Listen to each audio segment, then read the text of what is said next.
Welcome to the Museum at MFIT's Fashion Culture Online series. My name is Tania Melendez Escalante, and I am Senior Curator of Education and Public Programs. It is my honor to introduce author Sara G. Forden, who will discuss with fashion journalist Teri Agins her blockbuster book, The House of Gucci, a sensational story of murder, madness, glamour, and greed, which recently became a Netflix movie. We hope you enjoy the show. Welcome, everybody, and what a treat it is today that we have the author of The House of Gucci, Sara G. Forden, in conversation with me today. Before we get started with our conversation, Sara's going to spend a few minutes and give us an overview of the arc of the book and the life of the Gucci family, in case for everybody who is not really aware of the story. So take it away, Sara.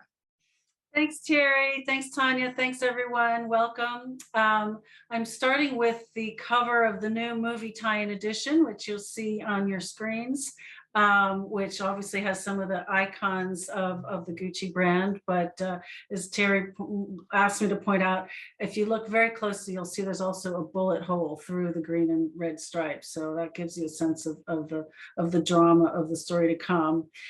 For those of you that have and love the red cover, which I also adore because that was the first cover, that is still going to stay, in the bookstores and on the shelves after the movie tie-in edition is sold out.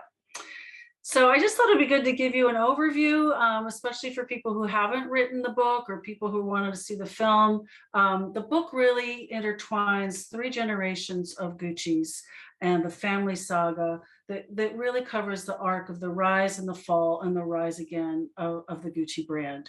It starts out with the murder of Maurizio Gucci. So the spoiler is right here, right now. He was the last family member to run the firm. His ex-wife, Patrizia Reggiani, hired a hitman to gun him down in cold blood, full daylight on the streets of Milan. But the book also goes beyond the murder and the relationship between Maurizio and Patrizia. It really covers the history of the Gucci brand. It goes deeply into the origins of the family and the company, and it goes into the icons that we all know today and talks about how they were developed, the bamboo handled bag, the floral scarf, the Gigi logo. It also goes into Patrizia Reggiani's trial, which was happening while I was writing the book. So I spent 5 months covering this trial 3 days a week in Milan, and I was in the courtroom almost every day because I wanted to be able to capture the expressions, the speeches, the questioning, and the drama of that moment. And at the end, there's also the financial takeover battle between Bernard Arnault and François-Henri Pinault. So there's really something for everybody in this story.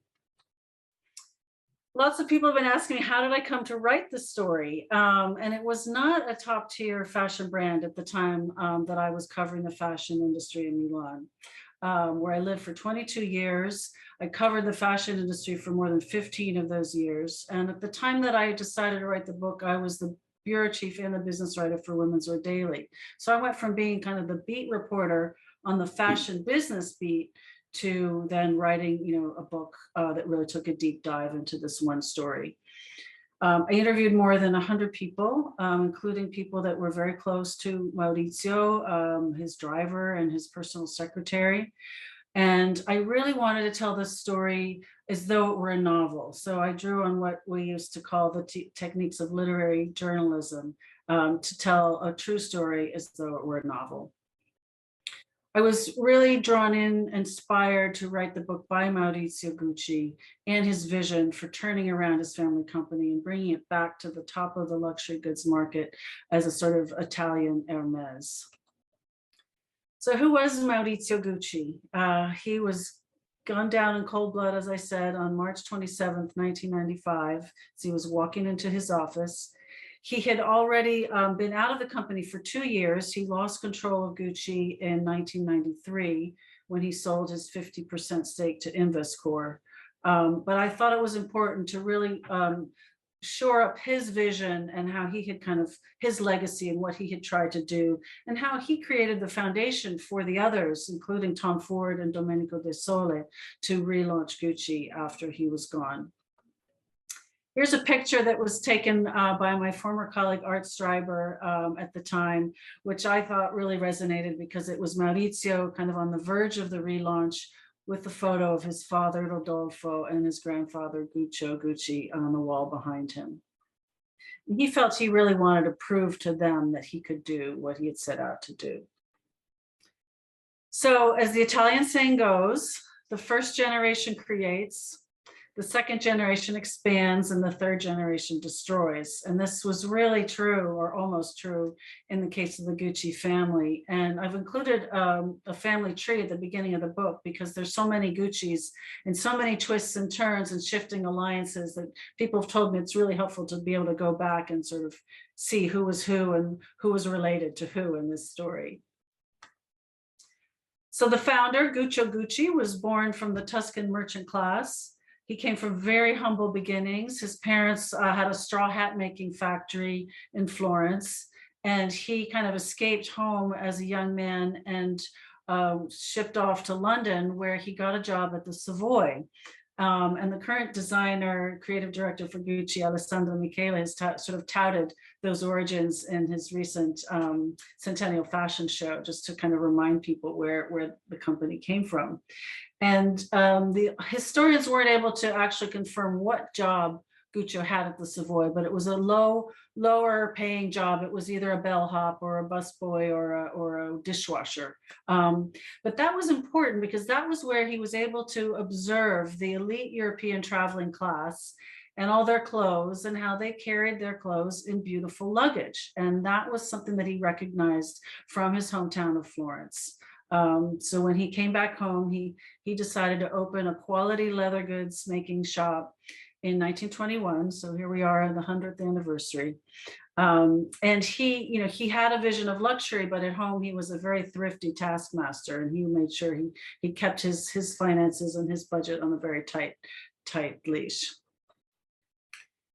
His son, Aldo, was really the expander and the creator and the marketer. And he was the one who had the vision for many of the iconic products, also for the marketing. The whole story about how the Guccis were saddlers to nobility was a complete invention of Aldo's, but it was very effective.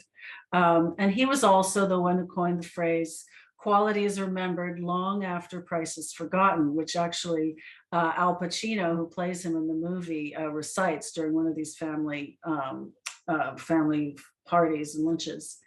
And I recently went to Florence in September and got a private tour of the archive, which has expanded to fill the old artisan workshop in Via delle Caldaie on the other side of the Arno in Florence. And I found there actually several examples of these plaques that he had embossed. He had leather plaques with gold lettering placed around the stores to help women who were trying to decide if they could really afford that expensive handbag. That was sort of to help them on their way with their decision. So enter Patrizia Reggiani, who married Maurizio in 1972.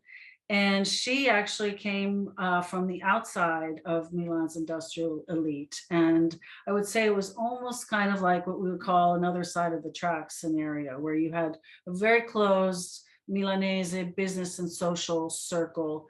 And her father had a trucking company, which was very successful, but it wasn't considered sort of at the level of the old school money and the old school families.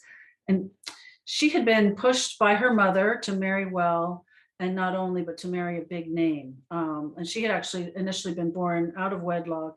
And then her stepfather, Fernando Reggiani, adopted her after he married her mother.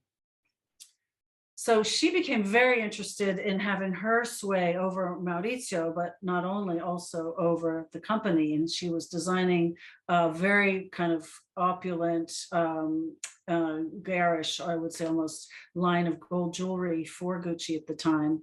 And this was right when he was trying to bring Gucci back up to kind of a classic vision of luxury. And he sort of dismissed what she was doing as trinkets.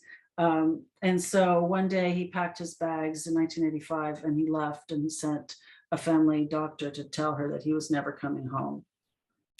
So that really spawned very years of separation and contested divorce, and obviously then led to her deciding to arrange for a hitman to kill her ex-husband. She was convicted in 1998 of that, sentenced to 29 years in jail. That was later reduced to 26 years. And she's now out. She was released in 2016 after serving 18 years. And sometimes she's seen walking around the streets of Milan, going about her business. She lives in her mother's home in downtown Milan, just like a stone's throw from the Milan courthouse where she was convicted years before. So just touch on the main icons. Obviously the bamboo handle bag, and you see the sort of original version and then the later version by Alessandro Michele. And that came out of the pre-war trade embargo before World War II, when it was very difficult to get quality materials to make the handbags. And so this is a real example of how Italian artisans, Italian creatives were used a crisis or used a moment of difficulty to come up with something new, a new idea. And so they had the artisans, soften the bamboo with a blowtorch, and eventually were able to bend it. But this little yellow strap that you see on the new version was actually a kind of a modern version of the straps that they used to put on the bags before they put them in the boxes to keep the handle in place. So Alessandro Michele took that and said, well, why don't we make kind of a statement out of it? And so he made it, electric yellow. And if you buy your bamboo handle bag today, you will actually get that strap on the bag. So you can use it to store it, but you can also use it as a fashion statement. Then we have the famous Jackie bag, which was a softer version. So this is a bag that would fit comfortably under your shoulder, under your arm, but is still roomy enough to hold the things that you need in your daily life. And so named for Jackie Onassis, who there's some famous photos of her on the streets of Manhattan with her Gucci bag. And then the moccasin, which came along later, but that was so popular because it was elegant, but it was also very wearable, very comfortable. And so this was an example of how Italian style could also be just physically comfortable. And so it was popular both with men and women who liked it because you could wear it with skirts and with pants.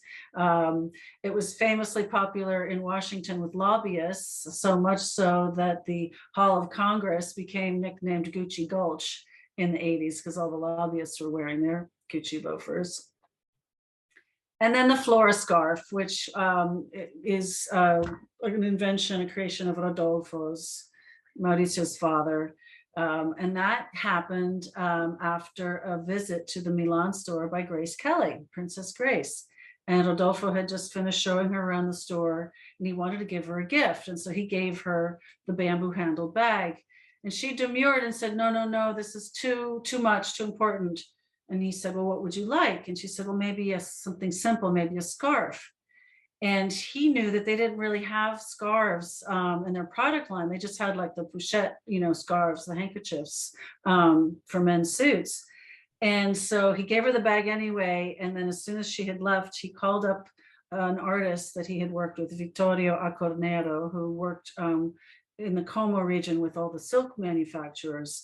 And he asked him to design a scarf that was a cornucopia of flowers that would be fit for a princess.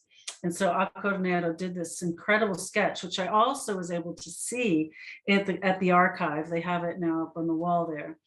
And so that became the Flora scarf. And once they had printed it, and the Como region is famous for their ability to really do quality printing of silk. And he sent that off to Grace Kelly. So that's the story behind the Flora. So of course, this whole story is punctuated by family feuds. And I've just highlighted some of the main ones here.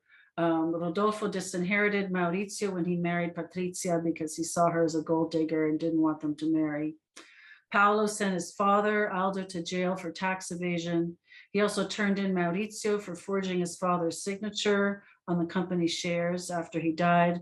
And that's one of my favorite scenes, both in the book and in the movie, when the financial police are coming to raid Maurizio's home and arrest him, and his driver, Luigi, figures out they're coming, and he tips off Maurizio and he sends him down to the garage, and he pulls out his Kawasaki motorcycle and he speeds 3 hours across the border to Switzerland, where he happens to have a chalet. And he happens to also be out of reach of the Italian authorities because Switzerland doesn't have an extradition treaty with Italy. Now, at one point in the whole story, there are more than 20 family lawsuits raging on both sides of the Atlantic. And one of the judges in New York in one of these cases said that, you know, she knew that the cost of every Gucci wallet, like 70% of the price of every Gucci wallet, was going to pay for lawyers' fees. But that's also what allowed this story to become so public, and what also gave me so much material in writing the book, because a lot of the family dramas were spilling out into court, including in Patrizia's trial. There was a lot of information that came out in that court proceeding. And there were also bags and ashtrays flying during family product meetings. One of the stories in my book is the watchman, the guardman, came in to the Scandicci factory in Florence one morning after a family product meeting, and he thought there had been a break-in because the windows were all open upstairs and there were handbags strewn all over the lawn. And he runs upstairs, and then he realized that there had been a family meeting and the windows had been open because it was summer, and the bags had flown through the open windows. So Gucci today is, as you know, designed by the creative director Alessandro Michele. They just staged their amazing 100th anniversary fashion show in Los Angeles. Teri was there and can tell you more about it, but in my view, that really connected Gucci's past with its present in a way that they haven't done before. Some of the signature looks from Alessandro's first collections, you know, the men's suit with the bow, the men's blouse with the bow, and the woman's tunic. And then here's a shot from the LA show where they closed down Hollywood Boulevard.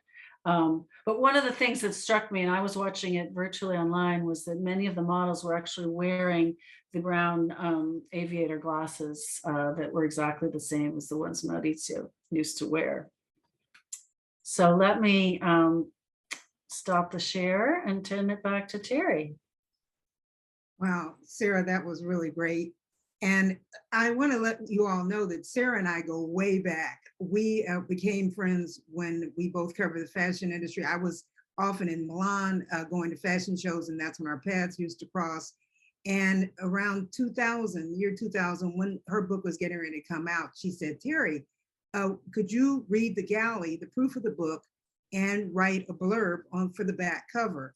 And so she sent me the galley, and I like dug into it. It starts out with this incredible mafia style murder. And I'm like, this thing is really juicy. I zipped through it in 3 days and was excited to write a blurb for the back cover. So this is really a story of where truth is stranger than fiction. And so now, you know, 20 years later, now this turns out to be a Hollywood movie. So, but all you guys have probably had a chance to see the movie. And if you haven't, you still should, if you've seen it or not seen it, and you haven't read the book, you really need to dive into the book, because even after reading the book many years ago, after I saw the movie, I went straight home to go and look up some of those really great details. I call them chocolate chips. And this book is full of all these fun facts and just craziness of this feuding family, and all the glamour and drama that is all in Italy. So it's really something that's worth looking and reading. And this is a book that you will want to have in your fashion library, because it's something you want to refer to time and time again. So Sara, now we're here at FIT with fashion students and people who are really fashion connoisseurs. So I think they would really appreciate if you would give us a sense of, because it's hard for us now. We know Armani, Prada, Dolce & Gabbana, all these brands in Italy, but can you tell us how Gucci was able to establish this mystique? There was no red carpet, there was no social media. How did they do this? How did they, you know, at that time, Paris was such a big deal. So how was Gucci in the 1950s and 60s able to really become the fashion, the jet set, the cool brand of its time? That's a great question. I think Gucci was really a pioneer under Aldo. So I have to attribute a lot of this to Aldo. I mean, the precursor was that they were dedicated to quality. So right after the war, there were a lot of American servicemen in Rome, for example. They had just opened the Rome store. They were making small wallets and trinkets and things that American soldiers could take back home as gifts. And so that was kind of the beginning. And I do want to say, I think the history of Gucci has really been a love story in many ways between, Italy and the American market. And the American market was a really the first to really latch onto Gucci and appreciate Gucci. So the first was small quality products that people could put in their bags and take home. And then Aldo said, well, wait, why do we have to wait for Americans to come to us? Why can't we go to them? And so he opened one of the first stores of an Italian label in New York. And that was fundamental. And in those years, it was Gucci and Pucci, and that was it. So Americans had a chance to see the Gucci store, in Manhattan, right in front of them, rather than having to travel to Europe. And then he realized that he was the first celebrity marketer, and he realized that he needed to have people who others looked up to wearing Gucci. So it was Isabella Rossellini, for example. It was Ingrid Bergman. There are pictures, historic photos of them with a Gucci bag or a floral scarf, or Gucci with a umbrella with the bamboo handle. So he started early with the icons, and then it kept building, and then it was Liza Minnelli and leather miniskirts in Studio 54. It was Sammy Davis Jr. He bought the Gucci white leather couches in the first store in Rodeo Drive for his home because he loved them so much. So he really started early with the star power. And he was one of the first people to hire a PR. So one of the Logan Bentley was the first PR person hired by Gucci, back in the day in the 60s. And so she told me her stories about how it was all about Aldo's vision. Yeah, so this was really clever. And also too, the Gucci loafer. I mean, Gucci was the Manolo Blahnik of its day for men. And we think, fashion brands always usually got a lot of their cachet from women, but it was the Gucci loafer that every man wore. So can you talk a little bit about that shoe? Yeah, that shoe was really important. And again, I think, we think of fashion often as associated with feeling uncomfortable, and we're willing to squeeze our bodies into small sizes and squeeze our feet into stiletto heels, and we think that's sort of the end all of being fashionable, but actually the loafer gave a new sense of ease. And so in this, I think, is very intrinsic to the Italian notion of what's chic. And it's not necessarily chic to be tottering around on stilettos, but it's chic to be comfortable and to be able to walk smoothly and to be able to carry yourself with ease. And so I think the loafer really allowed both men and women to feel chic and comfortable at the same time. And that was kind of radical, especially for women. Yeah, and also too, I think that the Gucci loafer was in the preppy handbook. I mean, it was really considered the cool shoe through the 60s, through the 70s, 80s. And it's in the Museum of Modern Art. So it's, or in the Met. It's become like a historical piece of fashion. Mm-hmm. And I guess too, when you're thinking of loafers, I'm also thinking of later Diego Della Valle with the Todds, the driving loafers. So I guess this is Italian, right? Yeah, and that he probably riffed off the Gucci loafer, and then that's another great Italian trait, is to be able to sort of take a great idea and then make it your own. Yeah, the other thing that I think, Sarah, is really interesting about the Gucci brand is that this rise fall. I mean, they were a big deal. The iconic brands in the 60s got quiet, then the licensing thing, and then so can you give us a sense of this? This is a brand that went up and down, and now it's up again. So how were they? This is unique. This has never happened in fashion. This is really truly unique. So as we were saying, it was it was big in the 50s and 60s. Then in the 70s and 80s, it was still big, but it started to get over licensed. And so when people were thinking about Gucci, it was like a GG toilet kit on sale at Filene's basement. And so it was still popular, but it had lost its sort of upper echelon appeal. And that's really where Maurizio came in and said, there are too many cooks in the kitchen.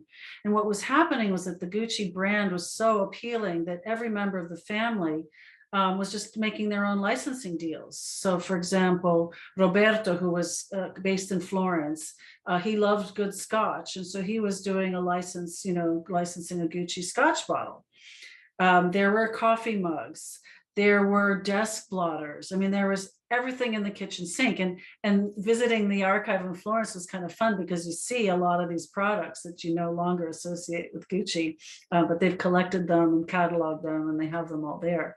These weren't counterfeit sets. These weren't counterfeit products. These were products that were actually sanctioned by the company, correct? Right.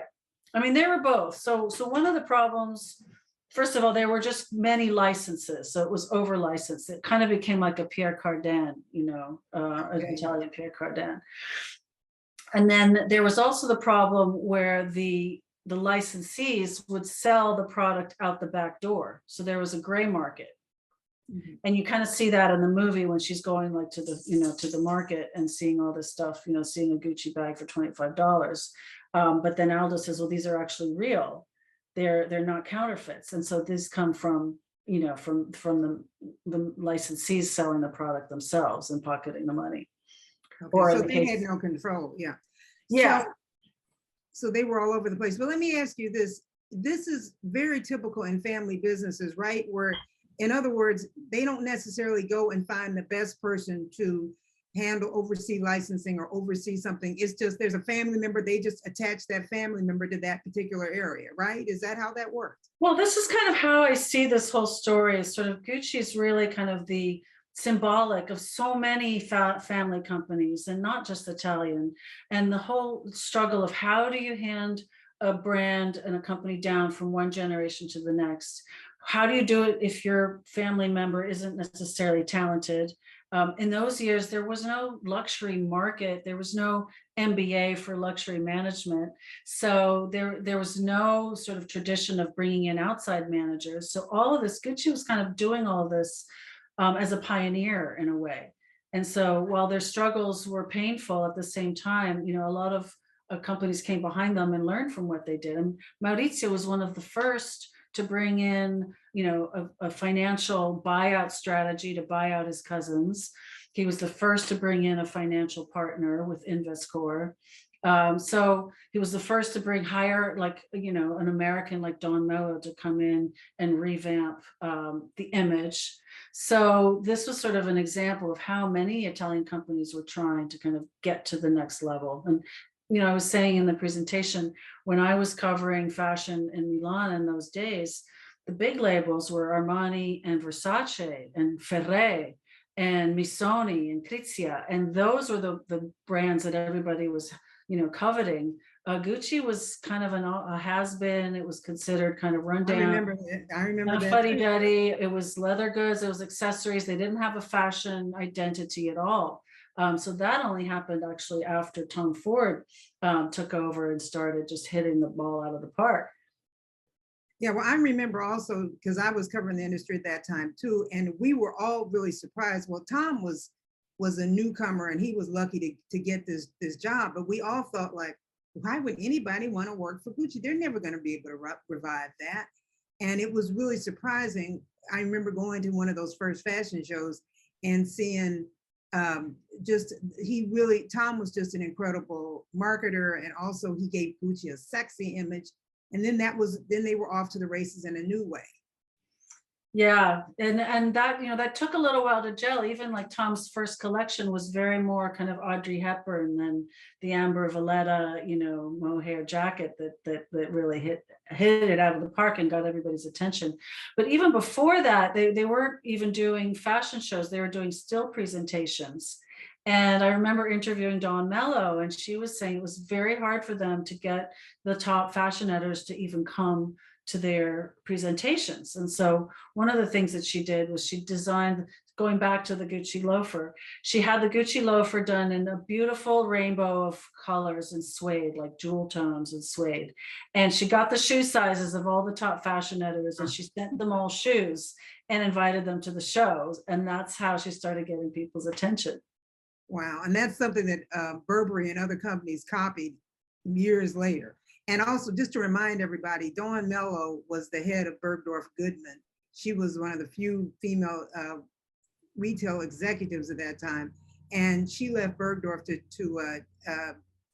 hired by Gucci to go to Milan and to revive the brand. And we thought, and she's the one who brought in Tom Ford. So I just wanted to let people know, remind people who Dawn Mello was, and she was instrumental in getting the ball rolling in a new direction.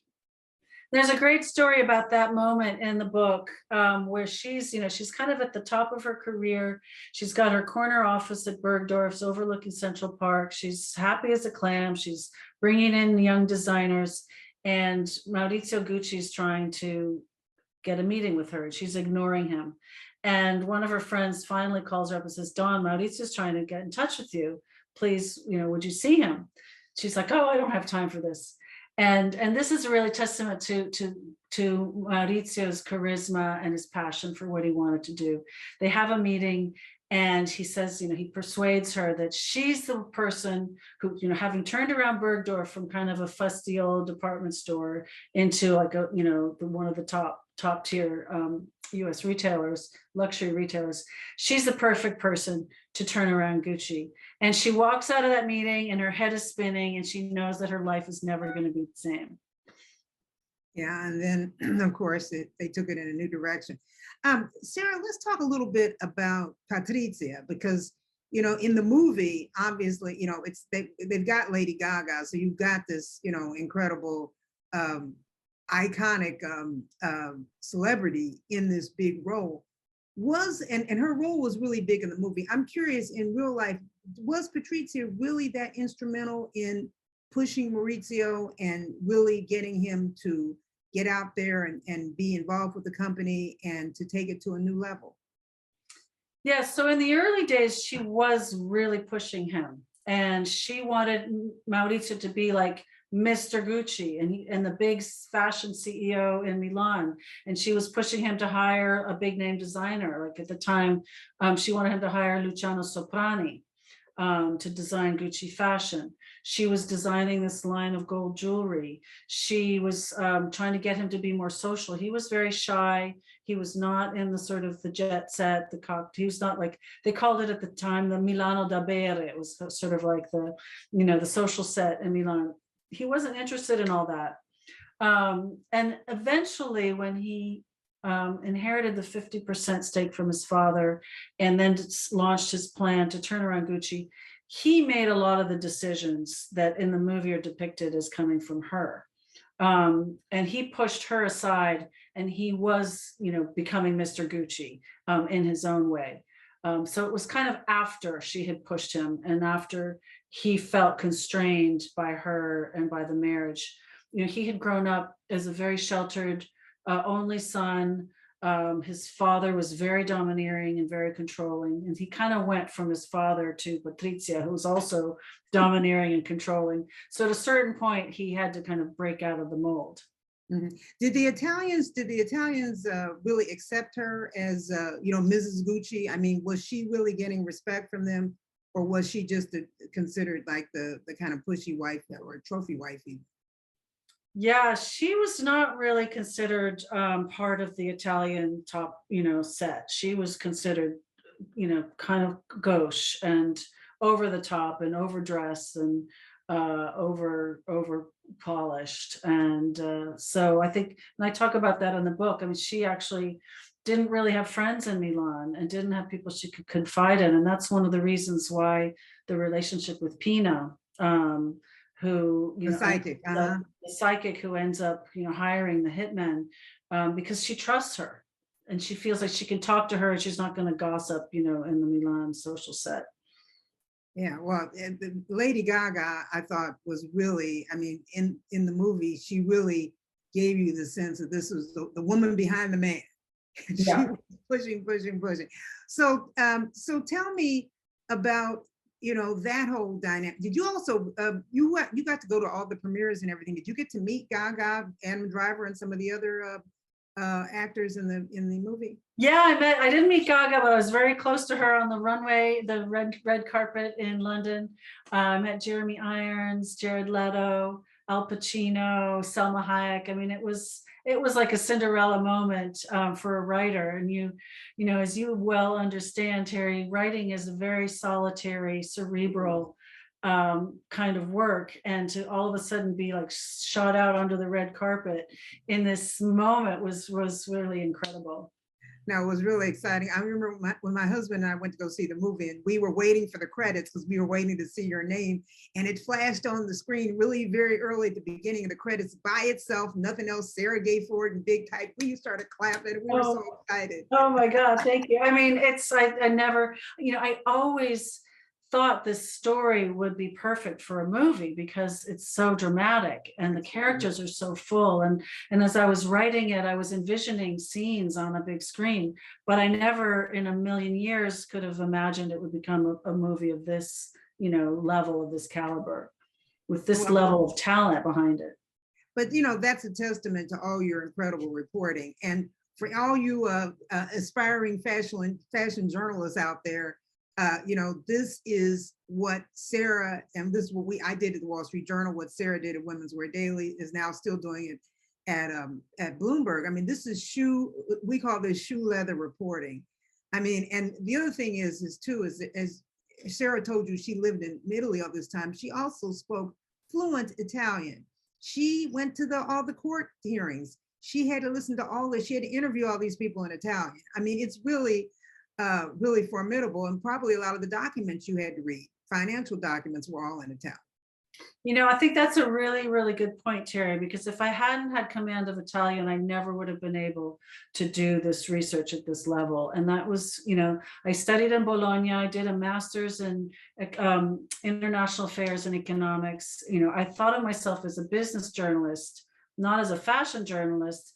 And I was covering, you know, international business in Milan when I realized that the fashion industry was the big business story there. So I came at it kind of by accident. Great timing, great timing. Great timing, yeah. And this is also, I mean, and you saw an opportunity, and I think also as a business reporter, which I am too, is that I think that, you know, it really served you well, because the fashion, you obviously you lived in Italy, you were able to soak this up, you saw it every day, but then that plus your reporting, your nose for news, and your ability to be able to charm and talk to these people, to get them to talk. How hard was it to get the Guccis? These people have been bickering for years. How hard was it for you to get them to talk and open up and tell you their stories?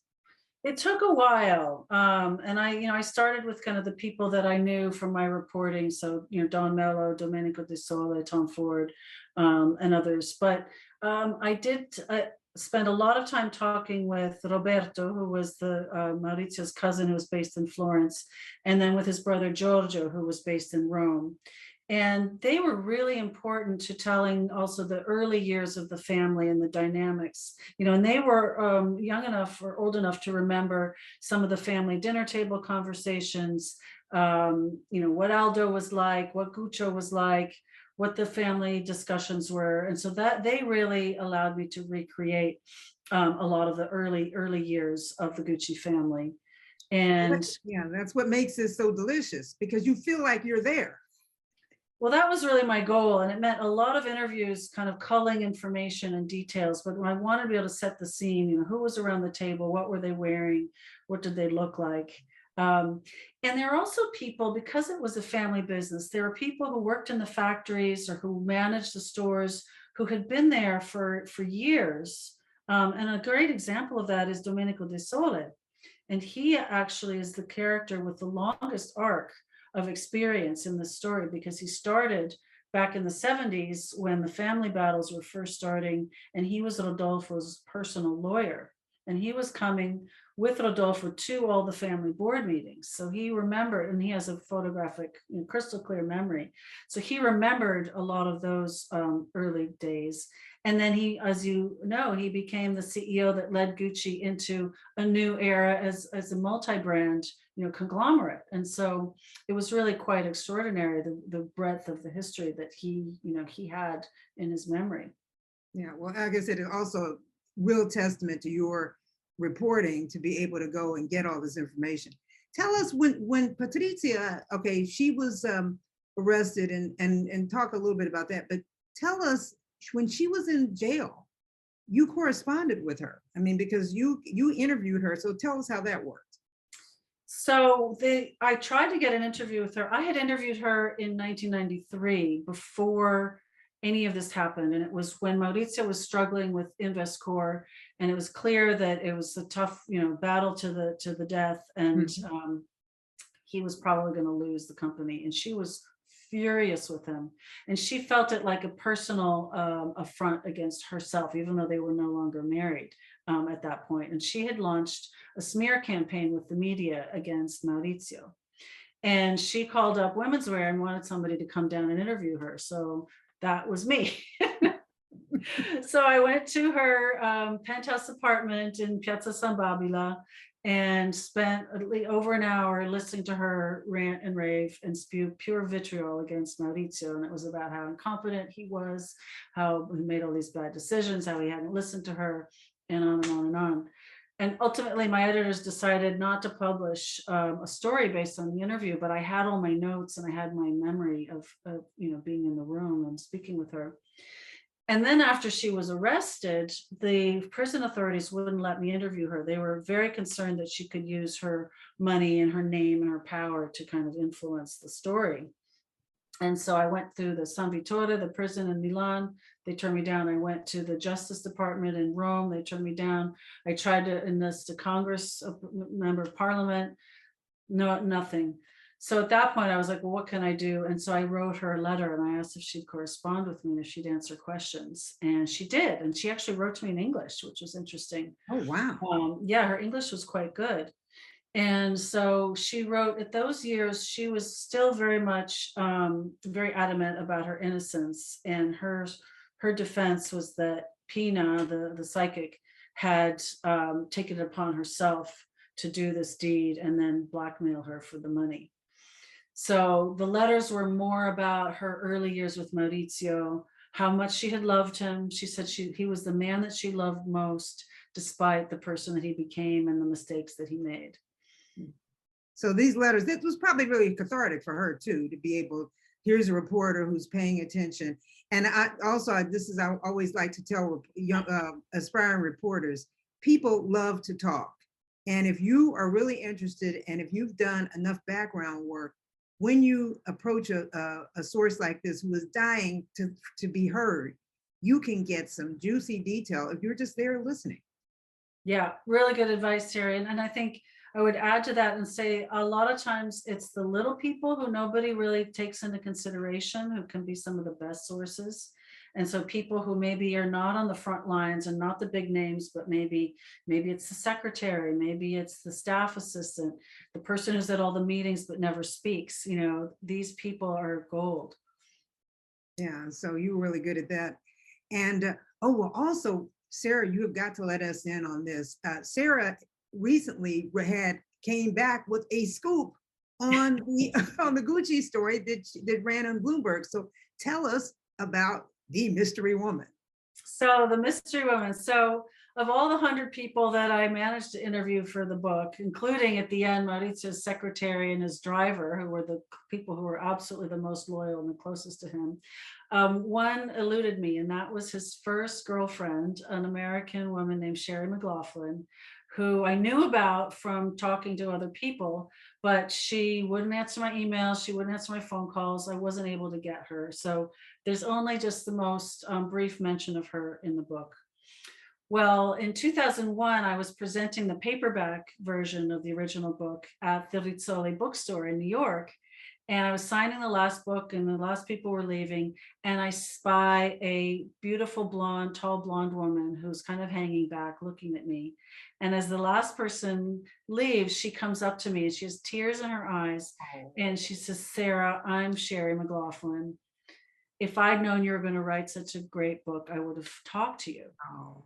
So that was just like an, oh my goodness moment. And we hugged, and I think I probably cried too. But at that point, the book was done, and I wasn't writing another book. And so we went our separate ways, and I didn't see her for 20 years. And when the first movie stills from the set in Gressoney, with Maurizio with the white ski suit, Adam Driver is Maurizio in the white ski suit, she direct messaged me. And she said, I know why Maurizio always wore white ski pants. And so we started talking. And she said that he was a terrible skier, because she's a really good skier. He was a terrible skier, and he always wore white ski pants because his theory was if he fell down, nobody would notice. Oh, wow. So we had several phone calls, and she tells me she's dreaming about him, everything about, she was with him for 7 years.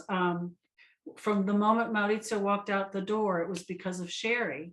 And so I knew that he had walked out the door, but I didn't know what the catalyst was. And the catalyst was Sherry. And so she agreed to sit for an interview. I said, it feels like maybe it's time to tell your story.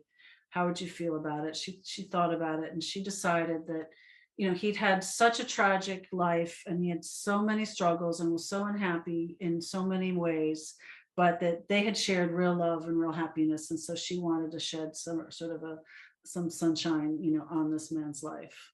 Oh, it was a beautiful story. And also, if you get a chance, go on Bloomberg News and look up this story, because she goes into great detail. And I mean, it's not this backstreet relationship. I mean, they were clandestine, but I wonder, did Patrizia ever know about her? Yeah, Patrizia knew about her, but apparently Patrizia wasn't as worried about her, because Sherry loved Maurizio, but she wasn't asking anything of him. She didn't really care about wealth. And she told me it took her a year to even go into a Gucci store. Wow. And when she did the first time, she bought herself like a little purse. And then he was like, what, are you crazy? Like, go and you can have whatever you want. But that wasn't her style. She was a real genuine person, an outdoors girl. She loved to ski. She loved to sail. They traveled together. She helped him restore the Creole, which was his historic sailing yacht. She knew how to make it seaworthy, so she was able to, give him advice about that. And so I don't think Patrizia felt threatened that he was ever going to marry her or give away his fortune to her the way she was with his second girlfriend, Paola, who by the way, looks almost exactly like Sherry, tall. Oh, wow. Now that was the one who was in the movie. Yes. Okay, because I wondered if these were the same. These were two different women. Yeah. Okay, so Maurizio got around. They resembled each other. So Sherry broke up with Maurizio in 1990, and that's in the Business Week article.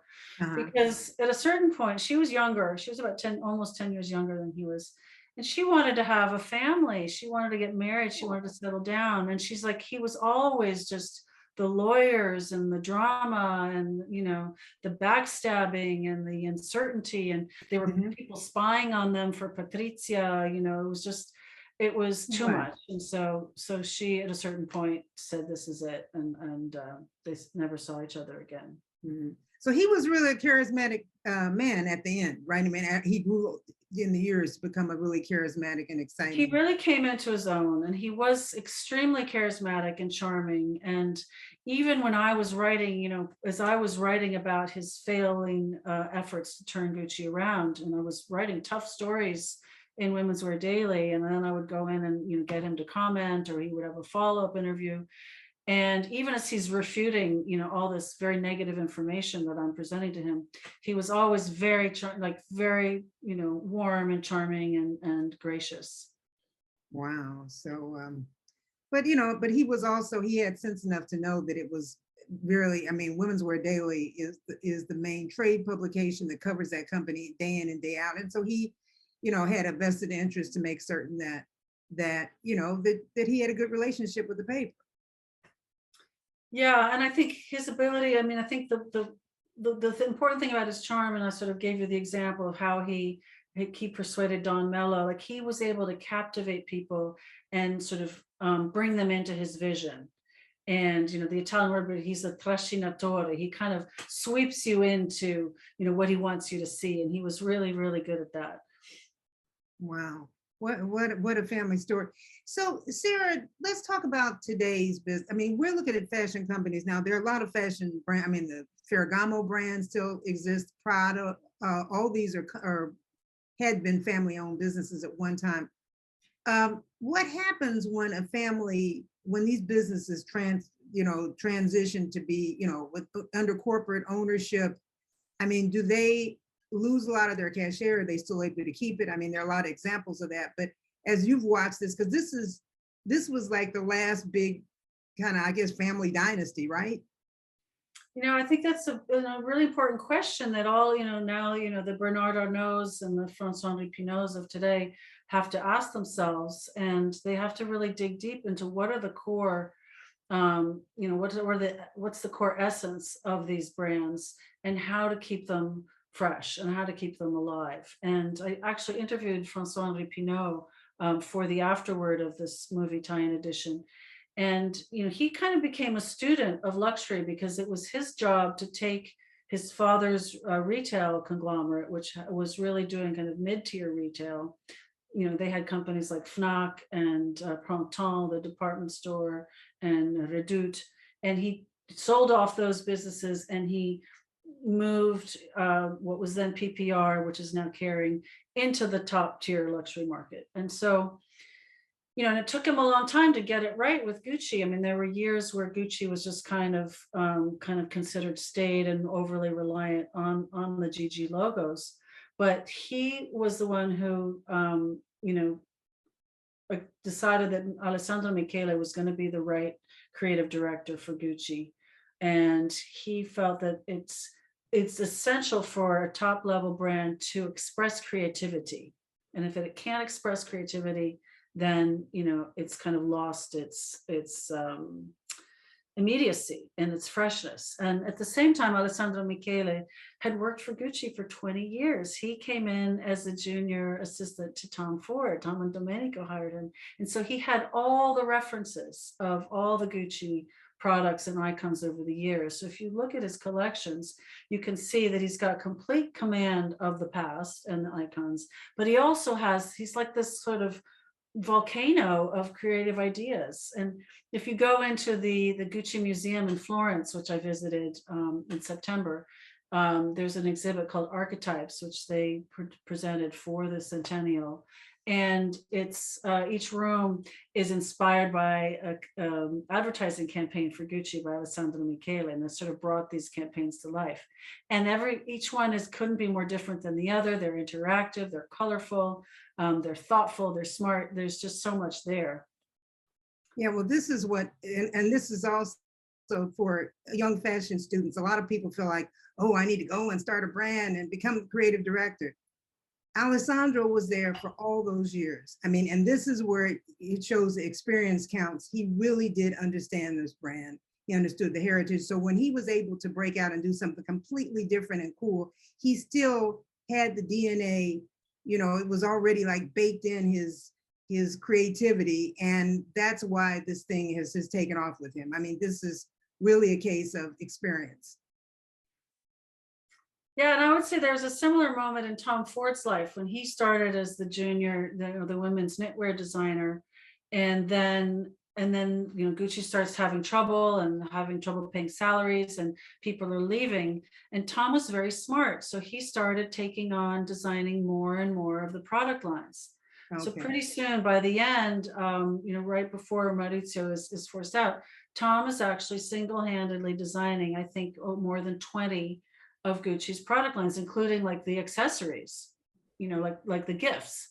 Wow. And so that enabled him to create a global vision for the brand, because he was doing it all, and so he could make it all consistent. So that was also like an important moment in his life and his career, but also an important moment in sort of the image of Gucci, because it had extreme consistency.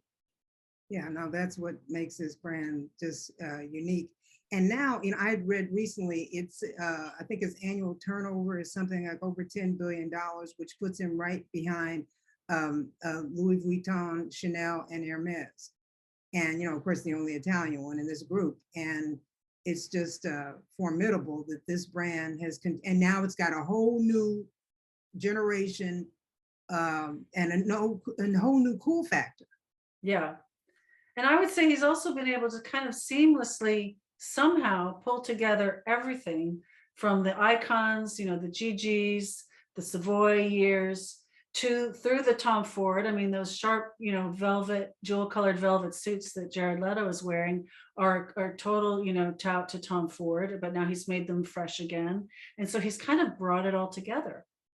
Yeah, no, that really, and we really got a sense of that. I was in Los Angeles for the 100th anniversary Gucci. I happened to be in town, and I'm lucky that I was able to get an invitation to that fashion show where they shut down all of Hollywood Boulevard. And if you've ever been out there, it looks kind of seedy a lot of times, but they had cleaned it up. They had all the lights going. I mean, you felt like, it felt like, Hollywood and the stars. It was so cool. And the whole street was turned down, all that neon that we saw in front of the Grauman's Chinese theater. And then these 100 models walking down that long street, that long block. And we all sat on the sides we sat in these director's chairs that all had, the fabric part of the director's chairs had the GG logos on.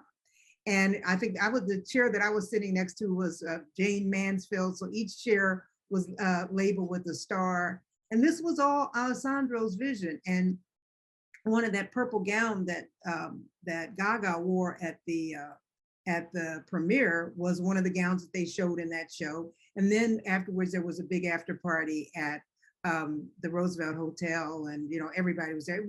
It was quite something. It was the most phenomenal fashion show I've seen in all the years that I covered fashion. I was watching it at home, online, but it was fantastic. Yeah, it was really something. So Sara, tell us, okay, now obviously when you wrote this book, you wrote this book because the reason why we write a book is because for the scholarship, you knew this was a great, delicious story, family saga, all this drama, the murder mystery and everything. But now this has come, 20 years full circle, and now it's turned into a movie. So what's your takeaway as a journalist? I mean, how do you follow up something like this also? Well, it's sort of incredible. I wrote about the rise and fall of Gucci, over the centuries, and now it's like the rise again of my book. But I do feel that in a way, I'll leave you with one final thought, which is when Maurizio took over, he closed the door on talking about the past, and his press woman would say, but Maurizio, how are we going to answer the press's question about the past? We have to be able to figure out how we're going to deal with the past. And he would say, no, the past is over. I'm the new Gucci. I don't want to talk about it. And he really tried to shut the door on it. And, of course, it wasn't possible. But I think in a way now with the book, with the story, coming out again to the forefront with the movie, I think in a way, like we have tied up Gucci's past with a bow. Gucci doesn't have to do it, but they can now kind of acknowledge it and integrate it. And it's a way that it's finally all come together. Yeah. So here it is again, you guys, the House of Gucci. This is the latest edition with the little bullet hole that I think is so cool. Sara, congratulations. I'm so proud of you. New York Times bestseller list, translated into what, 12, 14 languages. This is fabulous. Get the book, read it. Needs to be in your fashion library. Thank you, Sara. Thank you so much, Teri, for your great questions. And thank you everyone for being here, and really enjoyed speaking with you. Okay, until next time. Thanks. Bye.